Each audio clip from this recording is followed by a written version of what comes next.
We do have a trade alert now. Stephanie Link is making some very interesting moves in her portfolio. Joins us on the phone. I mean, Steph, you're selling Disney. Yeah. You're selling Disney. What happened? Well, look, I mean, I think after the quarter, which I expected, I didn't expect a lot from it. It was actually worse than I expected. The media numbers were really atrocious.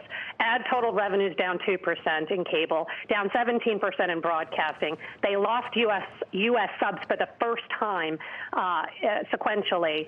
And the guide was really very disappointing. Domestic park margins are going to be weak.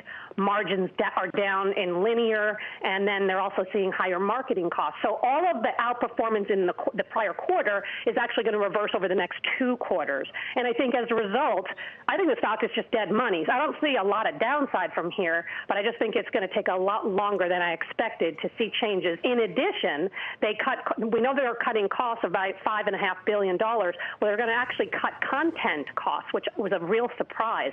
And they're at the same time increasing pricing. So that's not going to help the sub numbers anytime soon. And then all of a sudden it seems like they're having a strategy shift in Hulu, and they may now buy the 33% from NBC, which I'm not a fan of. And then last but not least, China, the COVID issues, we just don't know how bad it's going to be, and that was the one saving grace for them in the parks and the recovery there. And so I just think adding it all up, again, it's dead money.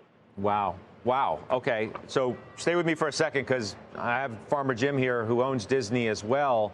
Well, you hear someone like Stephanie Link call it dead money. That resonates. Does it resonate with you?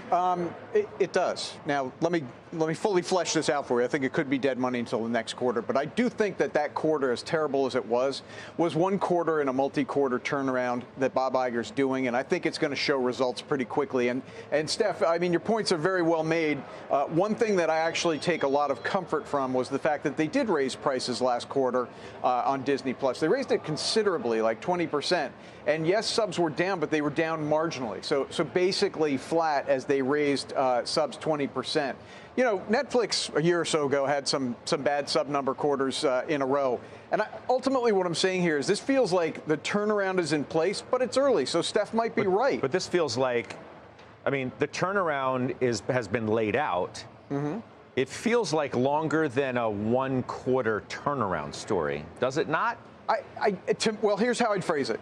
It feels to me like last quarter, which was undeniably bad, okay, was a quarter in a turnaround that's going to take the rest of this year. And if you start showing some progress on the next quarter, yeah, it could be dead. It's probably dead money until the next earnings report.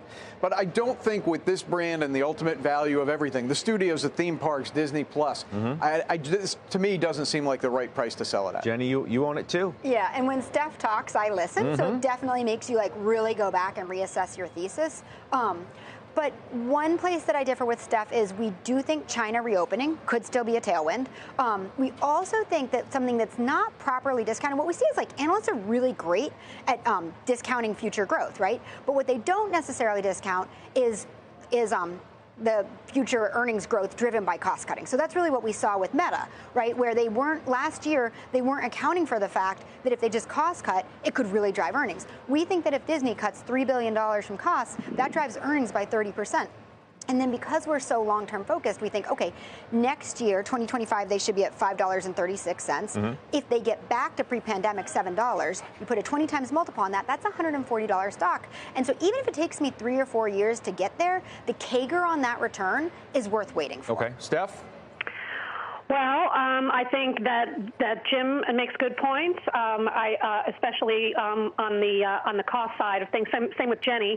On the cost side of things, there's definitely some offsetting to the top line being weak, but I just don't want to wait 3 years for this thing to work itself out. And in the same time, it's a very competitive landscape, and I think that everybody in this space, in OTT space, is really suffering.